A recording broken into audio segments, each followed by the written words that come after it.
Hello, and thank you for joining me on another episode of the Tech Exec podcast. As always, it's me, Aviv Ben-Yosef, over here, and today I'm going to be talking about cowardice. Before I get to that, two things. One, it's still war. We have one kid at home doing Zooms, so if there's some background noise, sorry. Second, this week's episode is about cowardice, and I want to connect that to what's going on right here, over here. Many people are, as I'm recording, saying ceasefire now, calling for a ceasefire. And I know I'm going to get some of you pissed, but I want to tell you something that I've seen that many people abroad don't know. The attacks happened on October 7th. And you know what we had on October 6th? We were in ceasefire. It was the umpteenth ceasefire between Israel and Hamas. This one was signed about a year earlier. We keep going into clashes when they start hostilities for some whatever reason. Israel strikes back, we get a ceasefire, they build up again and then attack again. This time, the price was extremely costly. So ceasefire now means that they just had the biggest carnage of Jews since the Holocaust. They still have 240 people, give or take, that they kidnapped there, are held hostage with no information about them. They weren't seen by the Red Cross. We don't know if they're alive or not. Men, women, babies, elderly, people who we know are badly injured, people who need medicine, etc., etc. They are still there. Hamas, this fucking ISIS Nazi mongrel, will still be allowed to roam free after this on our borders? Sorry, no can do. This will be rewarding terrorism. You are actually asking us to do what? Just play some sad music and say, oh gosh darn it, Hamas, you guys are behind your own civilians again. I'm guessing we're going to have to stop. Nope. Didn't happen in Pearl Harbor. Didn't happen in 9/11. Didn't happen when the Allies had to bomb fucking Dresden and do what it had to do in Japan. Didn't happen in Mosul when the coalition was fighting ISIS. Not gonna happen now. And if I'm getting you pissed, some of you, so be it. Life's too short to be a terror apologist. And the reason we get there is because they're sick. And Hamas's charter says that it's calling for the destruction of Israel and wanting to kill each and every Jew on this land. And because we were too cowardly to go into war earlier, we let them grow too big. And this has been going on for over a decade. Hamas took over the Gaza Strip in 2006 or 7 in the elections, and since then it has been building up more and more powers, capabilities, arms, and this has exploded in our face because Israelis preferred not to go into war. Israelis sanctify the value, the lives of people, especially soldiers, and therefore we preferred not to go into war unless it was needed. We never wanted to send people in knowing that's what's needed to take Hamas down, who are hiding under hospitals, who are hiding under schools. We knew we couldn't bomb everything, and therefore we knew we had to send people in and didn't want to pay that price. Guess what? We were too cowardly to pay that price, and now we had paid a lot more than even our nightmares expected, and therefore now this has to come to an end.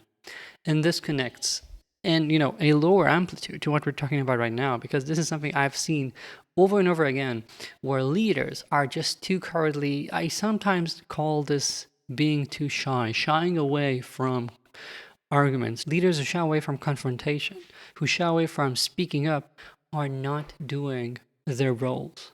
They're doing their teams a disservice. And let's go over quickly a few examples where you might be cowardly, where you might be acting with cowardice, even though it doesn't feel like it, even though it feels like what you're doing is politically correct, whatever.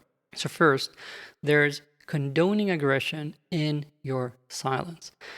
When you allow someone to speak in meetings in a passive-aggressive manner, in a way that's microviolent because they might be raising their voices, they might be hammering on desks, whatever, in a way that makes other people feel uncomfortable and therefore preventing them from Speaking up, creating for them an atmosphere that is not safe, you are condoning this sort of aggression, and therefore you are creating a poisoned culture.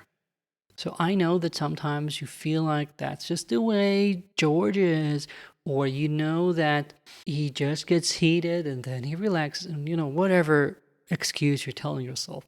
By doing that, you are harming your entire organization, and I've seen it so many times. Put a stop to it. Speak up. If someone uses passive aggressive language, you have to stop it.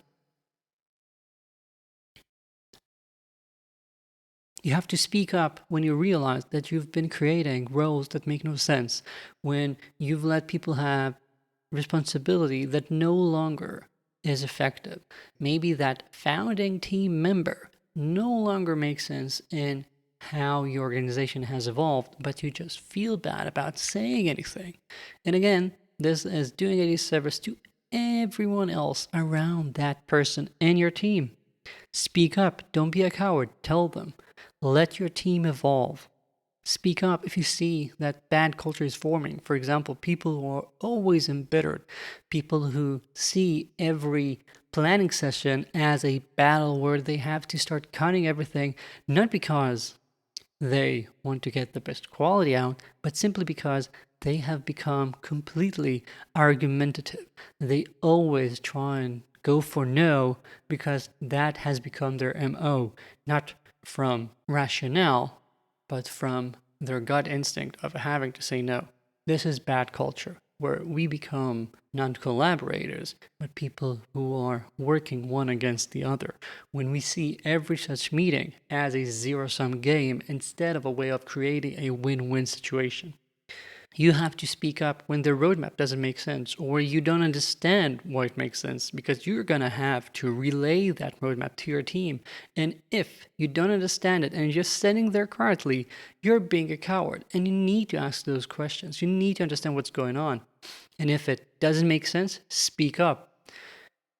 There's a big difference between disagree and commit and just not understanding, shrugging it off, and committing. You have to understand in order to disagree. That's a difference here. And lastly, one last bit of cowardice is when it comes to your own life. If you're in a role that's not rewarding, if you're no longer passionate most days about what you're doing, if you don't feel like you're growing, you are being a coward. Either you need to be pushing your own self forward, get a coach, get help, change your mindset, and make this role something that's worth doing, or switch it up because you only get one life. It's really short. Don't waste it doing something you're not excited about. That's it for this week. Thank you for joining me. I've started writing articles again last week, so you can find those on the newsletter. Link in the show notes. I'll be here next week.